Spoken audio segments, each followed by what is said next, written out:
As soon as I got pregnant, probably 2 months into it, I started to feel really weak and very tired. And as it progressed, I started having debilitating headaches.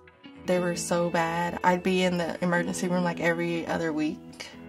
The care that I was getting wasn't sufficient. They were checking on the baby and he was always fine. And then they'd pretty much send me home.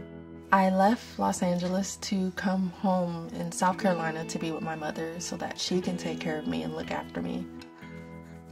I was 7 months pregnant. I was in the bed and my mother said that she heard me maybe call her name, or she heard me saying something, and she came into the room and I was having a seizure, and so they called 911. When I got to the hospital, they took the baby, but I kept going downhill. My heart was just increasingly getting weaker, and they found out that I had a blood infection. That infection not only had caused the strokes, but also had caused destruction of her heart valve, and her heart valve was then leaking severely. The first operation was a replacement of a mitral valve. We learned within the first 12 hours or so that that was not sufficient and that she was going into renal failure, and that's when we knew that we needed to do something else. When I had to talk to Iman's mother and sister, it was fortunate that I felt like I was delivering bad news, but I wasn't empty-handed. I could give them some hope that there was an alternative to doing nothing and to Iman dying. We're constantly looking at ways to adopt current technology in new ways and looking for new technology to bring in order to try to take care of sicker patients in less invasive ways.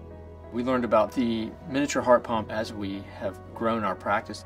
The pump is just under the size of your index finger, so it can be placed into a blood vessel and threaded over a catheter.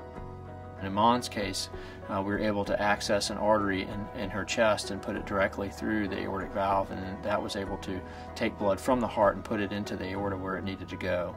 We didn't know what the recovery would be like because we hadn't inserted one of these pumps before. We could see that the pump had allowed the heart to come down to almost its normal size.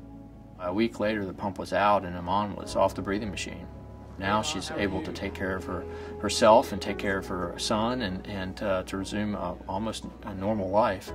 I really look forward to raising and being with my son and just being healthy. Because of the miniature heart pump, I am able to have my own heart. Dr. Berg helped save my life.